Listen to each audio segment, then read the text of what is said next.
está aqui no Bandeira Café, hoje um bate-papo mais que especial. Esse professor tem muito tempo já que eu estou tentando conversar com ele. É professor, coordenador, diretor, tudo que é OR cabe para ele, como a gente já brincou. Professor Inácio, seja muito bem-vindo ao Papo de Professor pela primeira vez, apesar de já tivemos outros convites, mas aí teve pandemia, um monte de coisa. Seja muito bem-vindo, o assunto de hoje é bem polêmico, bem gostoso de discutir. Isso é bom então, é sempre bom estar com você, Rafa. É um prazer enorme poder ter esse momento de troca, né? Um bate-papo bem legal aqui sobre educação, é sempre bom isso. Obrigado. Bom, hoje o assunto é novo ensino médio. É um assunto que ele precisa ser discutido, ele precisa ser abordado. Muitas escolas, muitos professores ainda estão com muitas dúvidas sobre esse assunto. O novo ensino médio, o que é FGB, o que é formação geral básica, o que é itinerário formativo. Vamos bater um papo sobre isso? Legal. Vamos lá, né? Vamos criar polêmica. Vamos lá. Primeiro, por quê? Por que esse novo ensino médio? Por que você acha que aconteceu essa divisão do conteúdo? Tem gente que vai sair perdendo.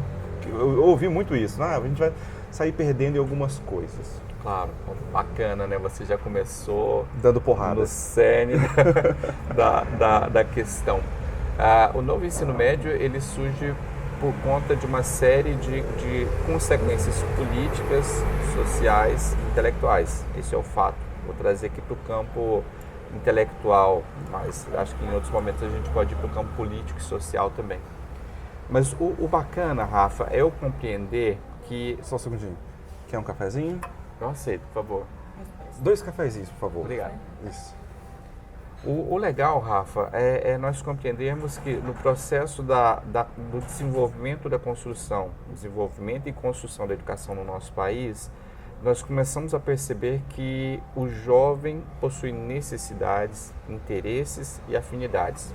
O professor Nilson José Machado diz assim: a primeira competência que todo professor tem que ter é a competência de mediar conflitos. Quais conflitos? Os conflitos são produzidos a partir das afinidades e interesses que o jovem tem, mas das necessidades e objetivos que a escola pensa em promover no percurso formativo. Então, nem sempre a aula de matemática traz o interesse que o estudante tem acerca de algum conhecimento sobre a matemática. Olha que interessante. Então, como é que o professor começa a mediar esse processo? É uma primeira competência transversal que o Nilson traz. E aí, nesse sentido, quando o novo ensino médio surge, né, com essa nova perspectiva, ele traz 3 elementos que são bem bacanas para a gente alicerçar a nossa conversa. O primeiro deles é a ampliação da carga horária, que antes eram 2.400 e passa a ser no mínimo 3.000 horas. O que já é um diferencial, porque muita gente que fala sobre o novo ensino médio e viu que a formação geral básica ficou de 1.800 horas, aí fala assim, a gente vai perder conteúdo. Vai? Ao contrário, né? Nós iremos ganhar conhecimento factual, conceitual, procedimental, atitudinal, que vai possibilitar, olha que interessante, ao estudante e ao professor, então transformados diretamente, mas que irão impactar outras pessoas na comunidade, na família. Tais conhecimentos favorecerão a mudança de crenças, de atitudes, de comportamentos, que favorecerão tanto aos estudantes como aos professores autonomia, pensamento crítico, científico, né? E aí eu poderia dizer as 10 competências gerais da base aqui, de forma autônoma. Acho que essa é a ideia. Mas se eu tenho a ampliação da carga horária do novo ensino médio, essa implementação traz um segundo viés, que é o direito de escolha que o estudante precisa ter para a promoção das suas aprendizagens. E nessa hora o professor deve estar fazendo conta, assim, você falou em 3.000 horas, eu falei em 1.800, e essas outras 1.200 horas serão de itinerários formativos. Itinerário formativo. Olha só, o itinerário formativo, que é a base do direito da escolha do estudante. O que muito professor se perde, Rafa, isso é o Inácio CPF quem está dizendo, tá? Por conta de um modelo técnico, racional, instrumental que nós temos, bem conteudista, o professor às vezes deixa de perceber que a função da escola, da educação, é promover no estudante o desenvolvimento de competências. Vou trazer o ensino por competências, que é o que a gente tem aqui, que favorece o quê? A concepção de aprendizagens intelectuais, mas também aprendizagens políticas, Obrigado. sociais, emocionais. Então, enquanto o professor ficar voltado para aquele conhecimento técnico da matemática, ele vai se perder nesse movimento. O estudante está inserido no mundo político, no mundo social. Para isso ele precisa, claro, de conhecimentos e aprendizagens intelectuais, mas é um universo, né, uma miscelânea de conhecimentos que estão envolvidos aí. Mesmo porque o ensino da matemática em si, não só da matemática, mas de todas as outras áreas, estava um pouco alheio à nossa realidade, né? Nós tínhamos certas matérias que estavam ali e que realmente que não ia fazer não ia dar tanto impacto na vida dos nossos alunos. Olha que interessante o que você traz, né? O professor Domingos Fernandes, que é uma grande referência em avaliação formativa alternativa. A avaliação formativa alternativa, eu compreendo ela a partir de duas palavras que são fundamentais, que é a alteridade e a idiosincrasia. Uhum. Então, a alteridade, de maneira bem grosseira, mas para sintetizar, é eu me ver no outro, e o outro, claro, se ver em mim. E a idiosincrasia é eu compreender que cada sujeito, e quando eu penso sujeito, aquele que tem um contexto, uma história de vida, mas cada sujeito tem a sua forma de agir, de pensar, de ser, de implementar, de desenvolver competências para encontrar soluções de problemas. Então, a matemática ou qualquer outra área de conhecimento, eu digo área de conhecimento e não componente curricular, ela tem que favorecer ao estudante mobilizar conhecimentos, habilidades, competências para buscar os problemas. E aí a matemática era vou trazer a matemática logicamente, ela era vista como... Ele puxa o saco da matemática porque ele é professor de matemática, tá? Claro, sempre, né? Mas a matemática ou qualquer outro componente curricular, e agora eu digo componente curricular, trazia muito um aspecto funcional. Vamos falar sobre a diferença entre componente curricular e área de conhecimento? Legal. Porque no seu caso, da matemática, é o mesmo nome, porque ficou a matemática basicamente sozinha. Tive sorte. No meu caso, por exemplo, estudo de língua portuguesa, o componente curricular, seria a área de conhecimento de linguagens. E deixa de ser só a língua portuguesa e passa a ser língua portuguesa, educação física, arte, né? Legal. Eu quero retomar a década de 1910, quando a sala... Quando o Botafogo foi campeão pela primeira vez. Quando o Botafogo foi campeão, não é o momento de falarmos do Botafogo, mas Botafogo. Mas aí em 1910 a sala de aula não era como é hoje, né? Ao contrário do que o WhatsApp diz, aqueles vídeos de WhatsApp. Por quê? Porque a sala de aula era heterogênea. Muito. E quando eu digo uma sala heterogênea, Rafa, era uma sala onde haviam crianças, adolescentes, jovens e adultos, numa sala de uma escola que organizava o seu próprio currículo. E ali surge, por exemplo, Bobbitt e Dewey, né? Duas grandes referências da pedagogia, que trazem perspectivas curriculares bem diferentes. O Bobbitt defendia a ideia do eficientismo. Então, um ensino que preparava a criança, o jovem, o adolescente, o adulto, a pessoa da terceira idade, para o chão da empresa, da indústria, para o trabalho, na agricultura. O Dewey já pensava um movimento onde era preciso trazer a discussão sobre a política, a democracia, e a criança precisava ser vista como criança, de certa forma. E não como um adulto pequeno. Não, né? Como um adulto pequeno. Hashtag fica a dica, né? Hashtag fica a dica, né? É isso.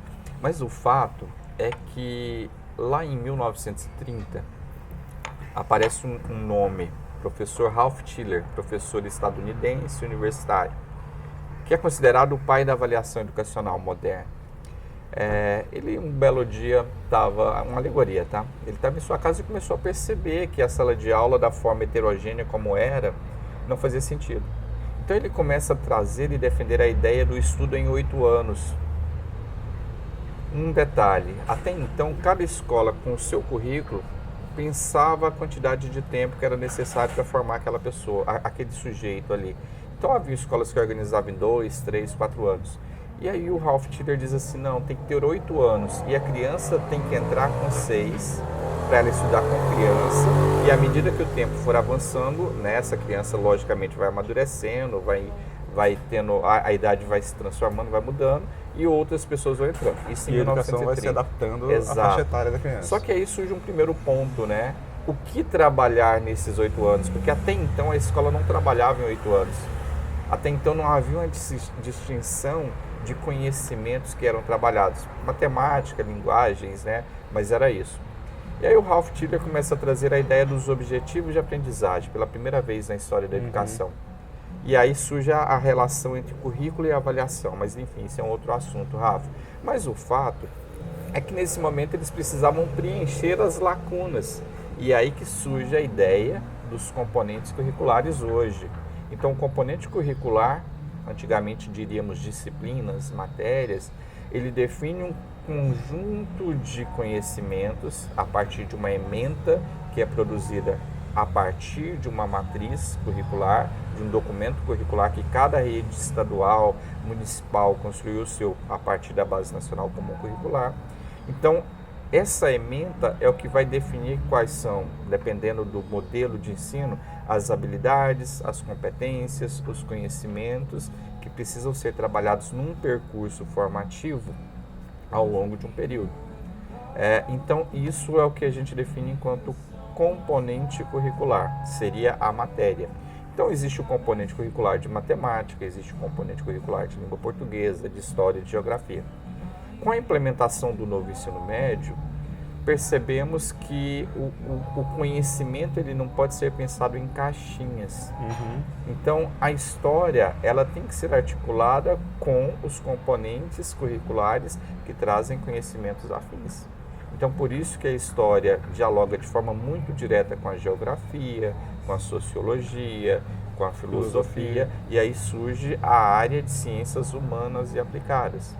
Então, nós percebemos que quando eu penso a língua portuguesa, ela articula diretamente com a língua estrangeira, com o inglês, com o espanhol, mas ela articula com as artes, com a educação física, que são linguagens corporais, enfim, e aí surge a grande área de linguagens. Eu achei isso uma jogada incrível, realmente precisava de algo parecido. É um grande desafio, né? Ficou um pouco mais difícil para os autores de livros, né? Porque um professor de língua portuguesa, ele precisa de um apoio de um professor de educação física, precisa de um apoio de um professor de inglês e de um de arte para construir sua obra. Agora, dificilmente no ensino médio, o professor vai fazer uma obra só da matéria dele, né? Eu vou criar uma polêmica aqui. Vamos lá. Eu tenho o privilégio de ser amigo e poder trabalhar com o professor Nilson José Machado, uma das grandes referências para mim na perspectiva do ensino por competências. Ainda essa semana, numa conversa com ele, bate-papo, ele me dizia o seguinte: Inácio, essa ideia de multidisciplinaridade, inter, transdisciplinaridade é uma coisa que só acontece dentro da escola, porque disciplina só existe dentro da escola. Quando eu vou para o mundo, não existe a disciplina de língua portuguesa ou a disciplina de matemática, ou seja, o componente de língua portuguesa ou o componente de matemática. Está tudo integrado, isso. Rafa. Isso é muito correto. Se eu pego um papel desse aqui, eu quero saber de onde é que ele vem, eu não vou pensar em física, em biologia, em química. Não, eu vou pensar no papel, né? E qual matéria que eu vou estudar o papel? Não interessa qual matéria, eu estou estudando o papel e não a matéria. É isso. Né? E o papel tem muitas aplicabilidades, sabe? Desde a questão da dimensão pessoal, da higiene, até a questão intelectual. Eu posso utilizar esse guardanapo aqui para fazer um registro de algo e esse registro vai se tornar, de alguma forma, um grande projeto para mim. Então, se o meu filho estivesse aqui, ele olharia para esse papel e pensaria a questão de onde é que esse papel vai acabar em algum momento da vida. Num lixão, na rua, no esgoto, sabe? Quem sabe? Quem vai entender isso. Então, aí começa a surgir a ideia da área de conhecimento, né? Uma área que possibilite o desenvolvimento sempre de conhecimentos. Quais, novamente? Factuais, conceituais, procedimentais, atitudinais, para garantir ao estudante, ao jovem do ensino médio, às juventudes, o direito de escolhas. Isso é fantástico, né, Rafa? Então, assim, ainda na formação geral básica, os professores vão precisar se juntar para isso, né? E a BNCC também, ela fala que a gente precisa fazer uma formação continuada com os professores. Isso está acontecendo, a gente precisa fazer isso. Vai dar certo? Legal, vamos lá. Eu vou voltar na implementação do novo ensino médio, que eu trouxe 2 pontos. O primeiro, a ampliação da carga horária, de 2.400 para 3.000 horas. O segundo, o direito de escolha do estudante. E o terceiro é a formação continuada do professor. Olha que legal isso aqui. Então, a formação continuada do professor como é que eu poderia dizer? É o mínimo necessário para que a gente favoreça e possibilite a formação do estudante. O professor, para o Inácio, é o meio Sim. em que a escola possa garantir a construção e o desenvolvimento das competências do estudante. Então, para isso, eu preciso compreender o seguinte: o professor, a profissão professor, ela se organiza a partir, né, de várias dimensões, e aí eu poderia trazer três: a profissionalidade, o profissionalismo e a profissionalização. Quando eu penso profissionalismo, de forma muito grosseira também, tá, Rafa? Mas o profissionalismo tem uma relação direta com aquele profissional que cumpre as normas e as legislações da escola, o projeto político-pedagógico. Eu vou dizer político, tá? Porque eu não posso deixar de lado essa dimensão. Mas o professor que cumpre o horário, que entrega as notas, que faz as atividades, que permite ou não permite o estudante ir ao banheiro por conta da organização da escola, é um professor que se enquadra na classe, na dimensão profissionalismo. Mas existe uma segunda categoria, que é a profissionalidade. E a profissionalidade é a busca pela formação, pelo conhecimento. Pode ser por meio de um percurso de formação continuada estabelecido pela escola, mas pode partir do professor, enquanto sujeito, enquanto, né, o indivíduo que faz parte do contexto.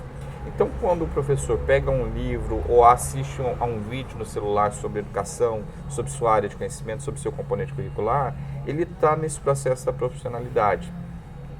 Agora, existe uma terceira categoria, que é a profissionalização, que é bastante ampla, mas eu quero trazer um detalhezinho dessa categoria, que tem a ver com o professor que, por meio da profissionalidade, a partir da profissionalidade, volta para a sala de aula e implementa novos conhecimentos, novas estratégias. O fato é que nem todo professor que faz parte da categoria da profissionalidade, que está pesquisando, que está estudando, nem todos eles colocam em prática esses novos conhecimentos. E vão ter que colocar a partir de agora, né? Essa é a nossa ideia, essa é a nossa intenção, esse é o nosso objetivo. Porque para eu transformar, olha só, se o David Paul Alsbaugh estivesse aqui, ele diria o seguinte: a aprendizagem significativa, ela tem que partir de pontos de ancoragens, de conhecimentos prévios e de conceitos subsunsores para ressignificar a prática do sujeito.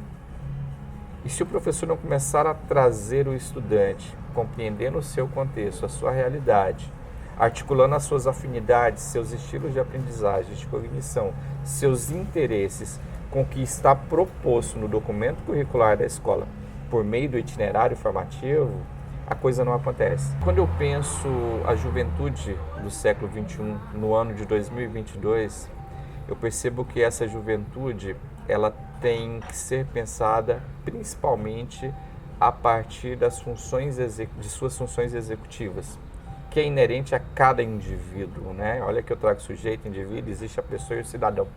Mas quando eu penso as funções executivas, Rafa, olha que interessante. A primeira delas tem relação com o controle inibitório. Sabe aquela ideia que nós temos assim, fulano de tal é uma pessoa sem noção.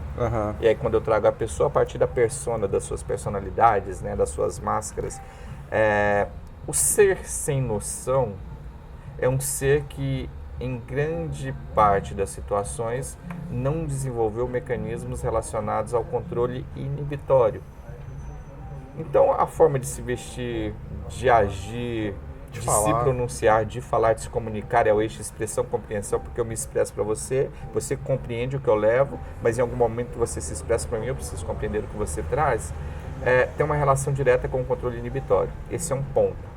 Mas as funções executivas traz um segundo aspecto que tem a ver com a flexibilidade cognitiva, que é uma relação muito direta com a aprendizagem a partir do erro.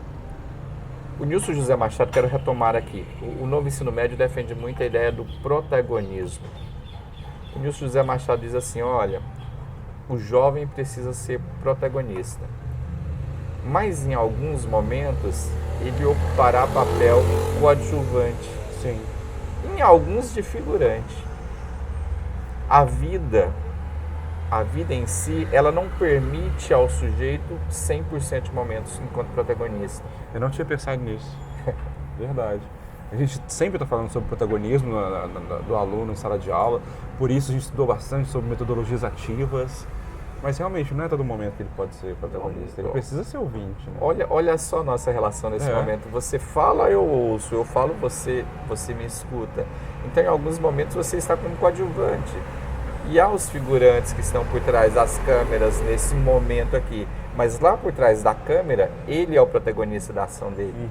Então, eu preciso enxergar o protagonismo a partir das múltiplas ações que se constituem a cada momento. Se nós trouxéssemos essa perspectiva para as modalidades da avaliação, a avaliação se organiza a partir de duas modalidades, que é a modalidade formal e a informal. A modalidade formal, Rafa, ela se estrutura a partir do planejamento de conhecimentos prévios, dos instrumentos, das atividades que o professor trará para o percurso formativo. Só que muito mais importante que a modalidade formal é a modalidade informal. Se a Sarah Hoffman estivesse aqui, ela diria assim, é preciso olhar o estudante a partir dos seus piercings e tatuagens, a partir da sua barba, do seu óculos, do seu olhar, das suas lágrimas, do seu sorriso. Nesse sentido, a modalidade informal da avaliação, ela tem que ser inclusiva e não excludente. Claro. Por isso a alteridade e a idiosincrasia.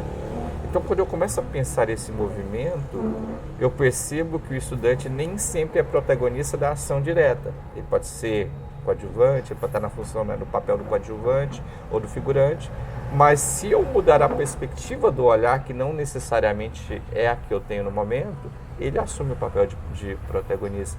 Então, quando o professor, na sua formação continuada, a partir da profissionalidade, do exercício da profissionalidade, leva novas ações para a sala de aula, onde o estudante erra a partir das atividades que são dadas, a flexibilidade cognitiva vai garantir isso. A retomada. Por isso, o controle inibitório está muito articulado com essa flexibilidade cognitiva. Não deu certo dessa forma, eu vou tentar de outra. Então o Rafa errou 50 vezes para chegar à solução do problema? Não, ele não errou 50 vezes. Ele tentou 50 vezes com 50 estratégias diferentes, ele experimentou. E aí a função executiva traz o último ponto, né? Sempre 3 em 3. Controle inibitório, flexibilidade cognitiva e a memória de trabalho. Em algum momento da minha vida, quando eu iniciei a faculdade de matemática, eu ouvi um professor dizendo assim, lá na licenciatura, não se pode tomar tabuada de estudante. Isso ficou preso na minha memória por muito tempo, né? Por que não pode? E aí, em outro momento da minha vida, eu resolvi pesquisar e estudar sobre isso. E o que eu descobri é que não tem nada de errado em tomar tabuada. Se eu pensar um músico, um ator ou tantas outras profissões, a base de uma das habilidades que ele precisa para ser competente no que faz é memorizar. Então não tem problema nenhum memorizar ou decorar a tabuada. Olha a provocação aqui. Ótimo. O ponto, Rafa, está em dar nota para quem memoriza a tabuada. Exatamente. Sabe, você falou isso na sua área. Eu vou falar um pouco na minha área. Dígrafo. Tem muita gente que... Poxa, você é matemático. Eu acho que a maioria dos matemáticos não lembra o que é dígrafo. Tipo, por mais que seja uma coisa interessante, eu achei interessante quando eu aprendi dígrafo, eu fiz letras. Então, assim, poderia ter mudado minha vida ter aprendido dígrafo na escola. Ou poderia não. Agora, dígrafo não serve para nada. Ele não ajuda na separação de sílaba, não ajuda na acentuação da palavra. É interessante? Eu acho interessante saber. Será que o matemático vai achar tão interessante quanto? Isso não quer dizer que o professor é proibido de falar sobre isso em sala de aula. Eu acho que não é interessante você colocar numa prova. E aí a gente pode falar depois num outro programa, você falou sobre currículo e avaliação, meio como crime e castigo, né? A gente volta para Dostoiévski. Olha só. Então, eu concordo plenamente com você. Então, tem coisas que a gente pode falar em sala de aula, mas como a tabuada mesmo, mas avaliar isso chega a ser até um... Poxa, é triste, né? E olha que interessante, eu vou voltar na tabuada, na memória de trabalho, lá na função executiva. Porque imagine a seguinte alegoria, Rafa. O professor diz assim, pessoal, amanhã eu vou tomar a tabuada do 9 valendo 2 pontos. Eu tenho alguns estudantes que irão passar o olho na tabuada e já irão internalizar. E nunca mais irão esquecer aquilo. Eu disse passar o olho, nem teve o exercício da memorização. Então eu tenho aquele que passa o olho e nunca mais irá esquecer. Se daqui 250 anos, se você perguntar, ele vai lembrar. Mas eu tenho aquele estudante que vai passar o olho, vai memorizar, sem sofrer, sabe? Sem ficar ali no mecanismo de translação. E o professor vai tomar a tabuada dele, ele irá acertar, ele vai ganhar os 2 pontos. E assim que o professor disser assim, fulano de tal, você já ganhou seus 2 pontos. Esqueceu, ele deletou, memória de trabalho curto. Por outro lado, eu tenho estudantes que ficarão ali o dia todo tentando memorizar a tabuada, e eu poderia trazer uma série de arranjos, mas eu vou finalizar aqui. E que sairão, né, de casa com a tabuada memorizada, com a mão suada, nervoso, com a mão gelada, com dor de barriga, com vontade de fazer xixi, vai chegar ansioso na escola. Quando o professor abrir a porta e disser assim, bom dia... Esqueceu tudo. Já era, Rafa, esqueceu tudo. Então, se nós não pararmos para pensar e analisar esse tipo de situação, nós continuaremos aplicando uma modalidade de avaliação informal excludente. Não é essa a nossa intenção.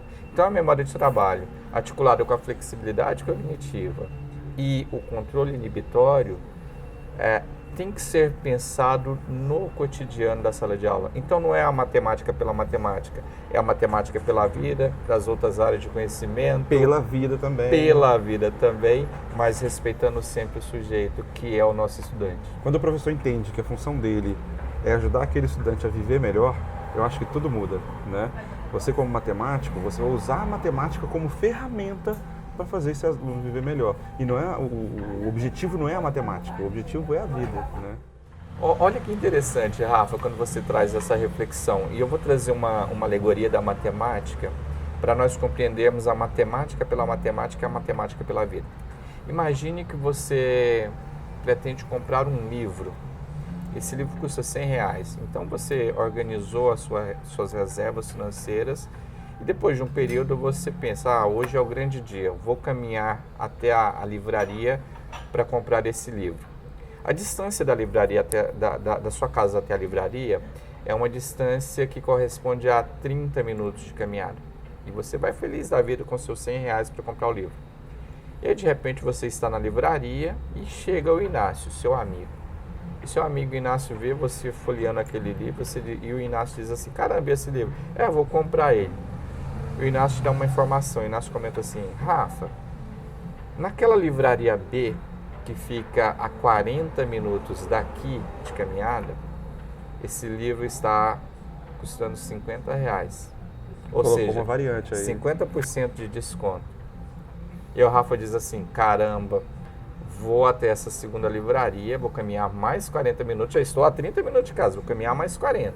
Então são 70 que eu terei que voltar depois. Porque eu tenho um livro com 50% de desconto, vou pagar apenas R$50.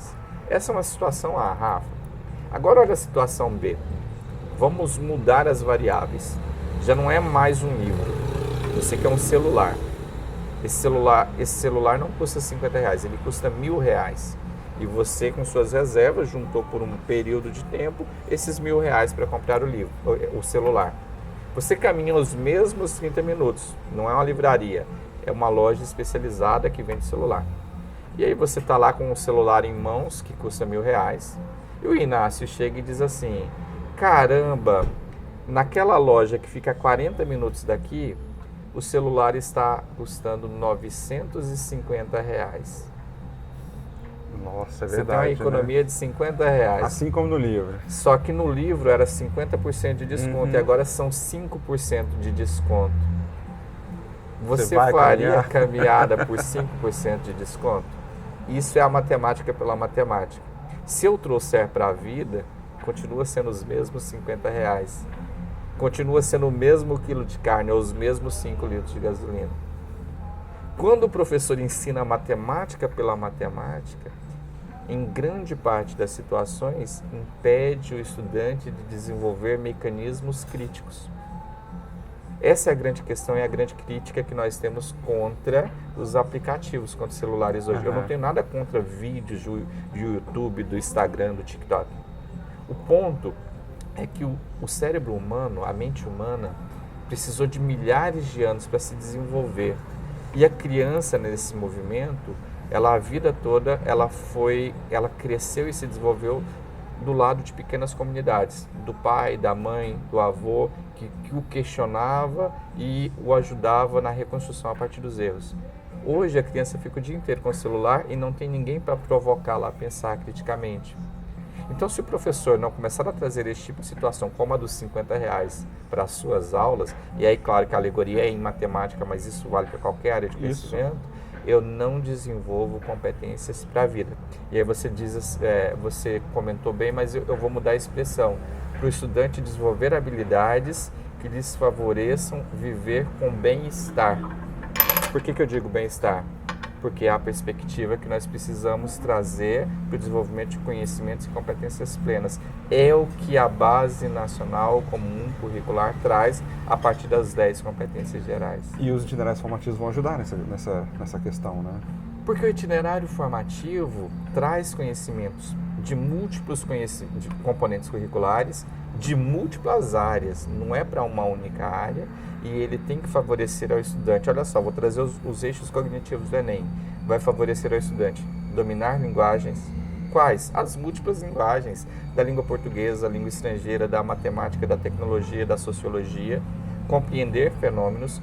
Quais fenômenos? Todos que chegam por meio de linguagens.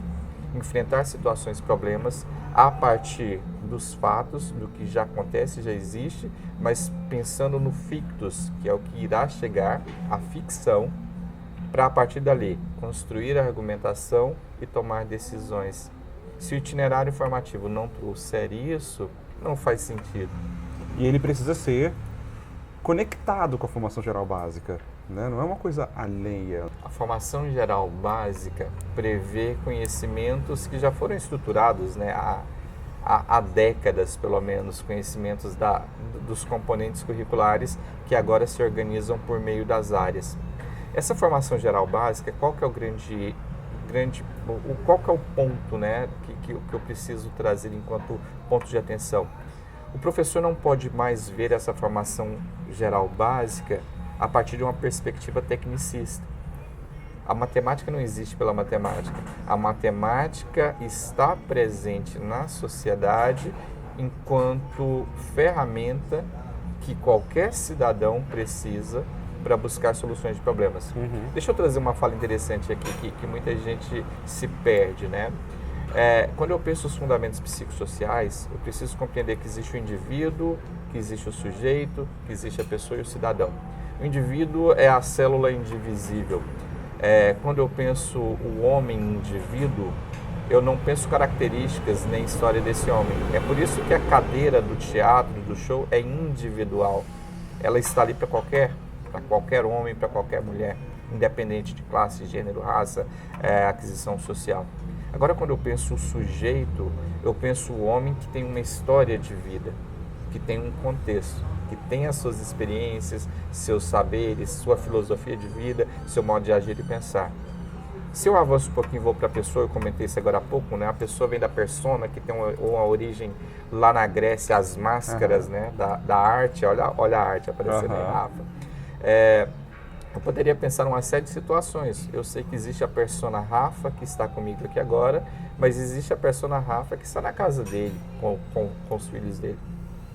E quando eu penso cidadão, e eu trago todo esse contexto para chegar no cidadão, uma vez que a Base Nacional Comum Curricular diz que uma das funções do ensino médio, do novo ensino médio, é promover a formação global, integral e plena do jovem, para que ele possa fazer escolhas em relação ao mercado de trabalho, em relação à continuidade nos estudos, seja no ensino superior ou técnico profissionalizante.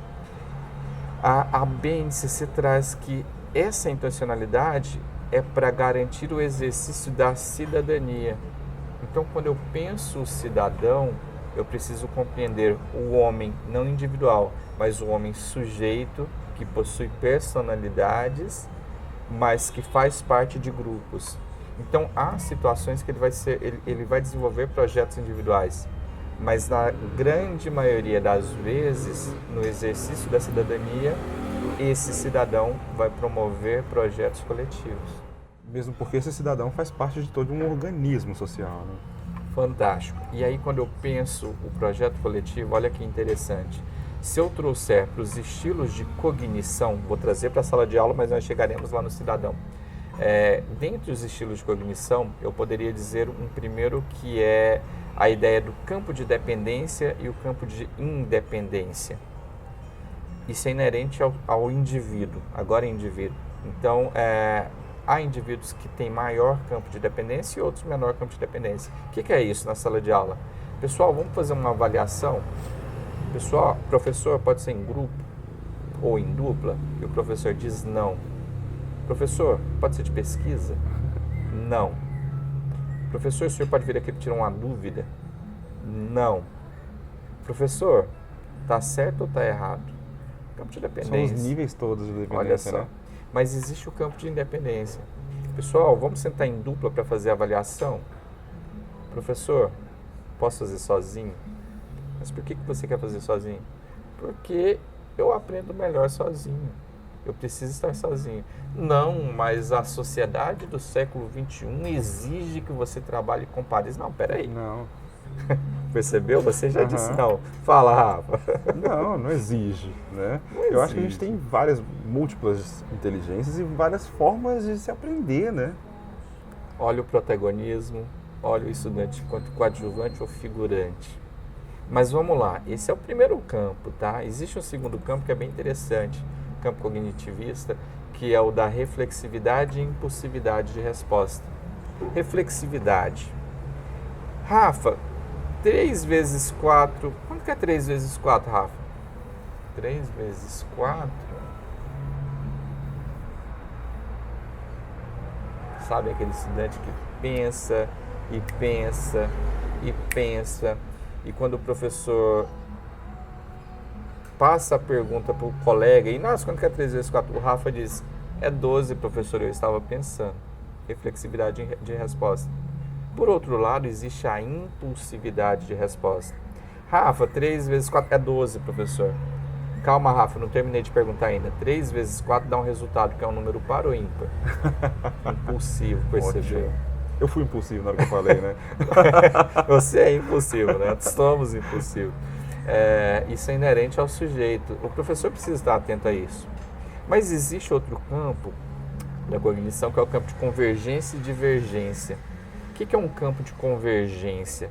O campo de convergência está muito relacionado ao sujeito, ao indivíduo, que foca num único centro de atenção. Então, por exemplo, quando eu coloco assim, 3 vezes, assinale a opção que apresenta o resultado de 3 vezes 4. 3 vezes 4 são 12, então tá lá, 10, 11, 12 ou 13, para o estudante marcar a opção correta. Se deu 12, o estudante só compreende a resposta certa se ele ver o 12. Isso é campo de convergência. Mas eu poderia pensar o campo de divergência. O que é o campo de divergência? É quando eu trago subinformações. Acerca da operação 3 vezes 4, pode-se afirmar que é um número primo, ímpar, múltiplo de 2 e 3 simultaneamente ou divisor de 30. Quer dizer, 3 vezes 4 são 12, eu não vi o 12 em nenhuma das opções.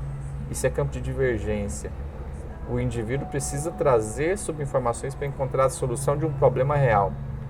E na maioria das situações, os professores não pensam esse processo enquanto problema real, enquanto problema que é contextualizado, que precisa trazer argumentação, que o estudante precisa tomar decisões para encontrar a solução. Então, quando eu trago esses campos cognitivos, Rafa, né, campo de dependência e independência, reflexividade, impulsividade, convergência e divergência, e tem tantos outros, esses campos precisam subsidiar o professor na organização do percurso formativo, seja do itinerário formativo, seja da eletiva, do componente curricular, do projeto, da ação educativa. E isso é o que o novo ensino médio quer. O novo ensino médio pretende, é a intenção, né? Que o professor esteja atento a tantas dimensões, a tantas categorias que fazem parte do conjunto de processos de ensino e aprendizagem da sala de aula, articulando a organização do trabalho pedagógico, avaliação, currículo e didática. metodologia ativa personalizada de aprendizagem, técnicas para engajamento, trazer instrumentos que promovam o estímulo para que o estudante esteja motivado, são algumas das condições necessárias para esse novo ensino médio. Faz sentido, Rafa? Inácio, muito, muito, muito obrigado. Foram explicações incríveis. Esse é só o nosso primeiro programa, serão 3 programas sobre o novo ensino médio. Esse serviu com a parte de introdução. O próximo vai ser a parte estrutural do ensino médio. Como que eu vou colocar no currículo, como que eu vou colocar na grade de horário, formação geral básica, itinerário formativo e o projeto de vida, que vai ser o nosso terceiro programa. Muito obrigado, seja sempre muito bem-vindo. Vai ser maravilhoso conversar com você de novo. É sempre um prazer. Só diria que não são explicações, são provocações. Sim, e um bate-papo gostoso, tomando um café. Você viu que no meio da conversa vem gostoso, tomando café, numa boa, né? Essa que é a ideia. Isso é o mundo real, né? Exatamente. O mundo real, ele não é uma cena de teatro, não. O imprevisto vai acontecer em todos os momentos. Rafa. Obrigado demais, meu amigo. Foi bom. Pessoal, então, curte o nosso canal, segue a gente e até a próxima.